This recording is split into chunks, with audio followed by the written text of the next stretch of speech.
네, 사도행전은 누가복음을 쓴 누가가 썼습니다. 그래서 누가복음 사도행전, 이어서 누가행전이라고도 합니다. 누가복음에 이어서 예수님이 성천하시고 교회가 세워져가는 이야기를 기록하고 있습니다. 이 전체의 요절은 우리가 잘 알듯이 1장 8절 오직 성령이 너희에게 임하시면 너희가 권능을 받고 예루살렘과 온 유대와 사마리아와 땅끝까지 이르러 내 증인이 되리라 하신 말씀입니다. 이 말씀이 그대로 성취되어져 가는, 그래서 예루살렘, 유대, 사마리아 땅끝까지 이어져 가는 복음이 펼쳐지는 것이 사도행전의 구조입니다. 이게 1장 8절인데 뒤집어서 8장 1절을 보시면 사울은 그가 죽임을 당함을 마땅히 여기더라. 이 그는 스데반입니다. 스데반이 죽고 나서 그날에 예루살렘에 있는 교회에 큰 박해가 있어 사도 외에는 다 유대와 사마리아 모든 땅으로 흩어지니라 그랬습니다. 그래서 이 명령을 듣고도 예루살렘에 한동안 머물러 있었는데 박해로 인해서 이제 흩어지기 시작하는 역사가 1장 8절에 예언한 역사가 8장 1절에 본격적으로 전개되기 시작합니다. 그래서 1장부터 7장까지는 예루살렘이 주 무대입니다. 2장에 성령 강림이 나오죠. 이후에 전도하고 많은 사람이 회심하고 서로 사랑하고 열심히 모이고 유무상통하고 사는, 함께 떡을 떼고 사도의 가르침을 받는 이상적인 아름다운 교회의 모습이 4장까지 나옵니다. 물론 핍박은 있지만 그 핍박이 교회를 주춤하게도 만들지 못하고요, 더 열심히 기도하고 전도하게 만듭니다. 그런데 5장부터는 이 이상적인 교회도 흔들하는 사건이 생기죠. 아나니아와 삽비라라고 하는 부부가 성령을 속였다가 죽음 당하게 되는 아주 무시무시한 사건이 5장에 나오고, 6장에 가면은 불평이 생깁니다. 구제를 하는데 왜 우리는 조금밖에 안 주냐, 이런 사람들이 생겨서 이 문제를 해결하기 위해서 함께 기도하고 7명의 일꾼을 세우죠. 그 중에 한 분이 스데반이고요. 스데반이 설교하면서 돌에 맞아 죽습니다.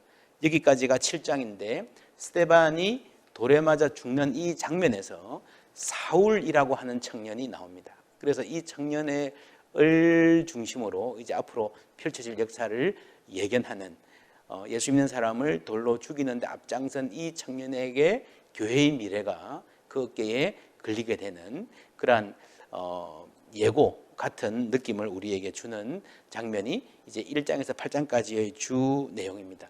그래서 13장에 가면은 이제 본격적으로 사울 혹은 바울, 로마식 이름으로 바울이라는 사람이 이 복음을 전하는 땅끝까지 가는 이야기가 13장에 시작됩니다. 그렇게 보면 9장에서 12장은 과도기입니다. 정리하면 사도행전을 크게 세 개로 나누면요, 1장에서 7장은 예루살렘, 8장에서 12장은 유대와 사마리아, 13장부터는 그 밖에 땅끝까지 가는, 여기서 중심 도시는 안디옥이고요, 맨 마지막 결론이 내려지는 도시는 로마죠. 그래서 지리적으로 보면 예루살렘, 안디옥, 로마, 이렇게 전체 선교의 방향이 흘러갑니다. 인물로 보면 12장까지는 베드로 중심입니다. 12장에 베드로가 옥에 갇히고 천사가 와서 풀어줘서 풀려나는데 성도들이 모여서 기도하는 데 가가지고 이제 간단하게 안부만 전하고 황급히 그 도시를 떠납니다. 예루살렘을 떠나면서 야고보라는 사람에게, 주의 동생 야고보에게 교회를 부탁한다 하는 대목이 나오고요. 그래서 이전까지는 베드로가 교회를 책임졌는데 그 다음부터는 야고보가 예루살렘 교회의 대표가 되는 것 같습니다. 그 이후로 베드로는 잘 등장하지 않고 이제 바울에게 온 교회의 초점이 옮겨집니다. 예루살렘, 안디옥, 로마 이렇게 가는 이 시기에 로마와 안디옥과 로마 이 사이에 고린도나 에베소 같은 중요한 도시들이 등장하죠. 그리고 바울의 말년에 로마에 가려고 에베소에서 계획을 하면서 다시 예루살렘으로 갔다가 예루살렘에서 군중들이 난동을 부리고 로마 군인들이 사실은 이 바울을 거의 보호하는 그런 분위기로 체포를 합니다. 그리고 예루살렘이 아닌 가이사랴, 당시에 유대의 수도는 예루살렘이었는데 로마 군대의 본부는 가이사랴라는 해변 도시에 있었거든요. 그 가이사랴로 가서 감옥에 갇히고 2년 동안 감옥 생활을 합니다. 거기서 나는 로마 시민인데 황제에게 재판받을 권리가 있으니 나는 황제에게 재판받겠습니다. 그래서 죄수의 몸으로 배를 타고 이제 로마로 가는 여정이 쭉 소개됩니다. 이게 사도행전 전체의 구조인데 중간에 15장에 보면은 예루살렘 회의 장면이 나옵니다. 이 사도행전 전체에서 가장 중요한 첨예한 문제는 이방인 전도 문제입니다. 이방인을 전도하자는 데 대해서는 아무도 반대하지 않았지만 이방인이 전도해서 예수를 믿어도 할례를 받아야 된다. 아니다. 이방인은 이방인인 대로 하나님의 백성이 될 수 있다. 첨예한 대립이 있었는데 이 대립을 서로의 주장들을 잘 펼치면서도 지혜롭게 성령 하나님의 인도하심에 의해서 성숙하게 잘 해결하는 초대교회의 성숙한 모습을 15장에서 볼 수 있습니다. 16장부터 이제 바울이 이 마게도냐로 건너가는 장면이 나오죠.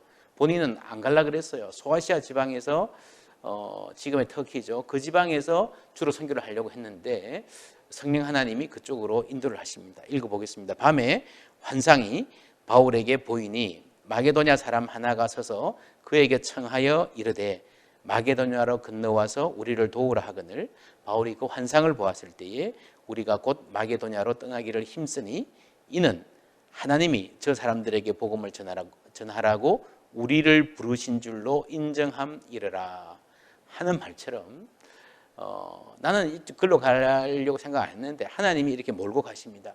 베드로가 고넬료라는 백부장의 집에 가서 전도하는 거 봐도요, 베드로는 전혀 준비 안 돼 있고 무슨 일이 일어난지도 모르고 오히려 완강하게 저항했는데 하나님이 이방인을 전도하라 하시는구나 라고 하는 것을 깨닫고 따라가게 됩니다. 그래서 많은 사람들이 이 사도행전은 사도들이 주인공이 아니고 성령이 주인공이다. 성령이 이끌어 나가시고 인간은 뒤따라 가는 것이다. 그래서 성령행전이라고 부르기도 합니다.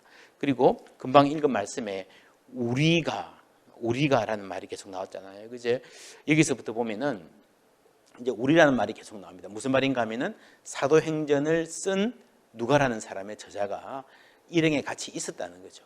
그래서 바울과 함께 따라다니면서 맨 마지막까지 함께 있으면서 이제 바울과 동행했던 현장 경험, 목격자의 증언으로 이루어져 있다는 것 또한 우리가 사도행전을 읽으면서 중요한 해석의 관점으로 볼 수 있습니다. 바울은 스페인으로 가고 싶었습니다. 물론 교회 전성 중에 스페인에 갔다 왔다는 사람도 있고요. 지금도 스페인에 가면 바울이 다녀간 흔적이 있다라고 하지만 대부분의 역사가들은 스페인에 가지 못한 것 같다라고 결론을 내립니다. 왜냐하면 사도행전이 스페인으로 간 것은 말하지 않고 로마에서 결론을 내리기 때문입니다. 그러나 바울의 죽음도 보도하지 않죠. 하나님의 말씀을, 하나님 나라의 복음을 담대하게 전파하는 장면에서 끝납니다. 바울은 매여 있지만 하나님의 복음은 매이지 않고, 바울은 죽지만 하나님의 복음은 더 왕성하게 퍼져나가는, 또한 바울은 스페인으로 가서 온 세계를 밟으며 전도하고 싶었지만 하나님은 그 소원을 들어주지 않으셨습니다. 그러나 로마에서 감옥에 갇혀 있는 동안에 그 답답한 감옥 생활 가운데에 편지를 쓰죠. 그 편지로 교회들을 살리고 교회들을 양육하고 교회를 바로잡았을 뿐 아니라, 편지로 목회를 잘했을 뿐 아니라 그 편지가 오늘에까지 우리에게 이어져 오는 성경이 되었다는 것을 볼 때에 놀라운 하나님의 지혜를 우리가 발견할 수 있습니다.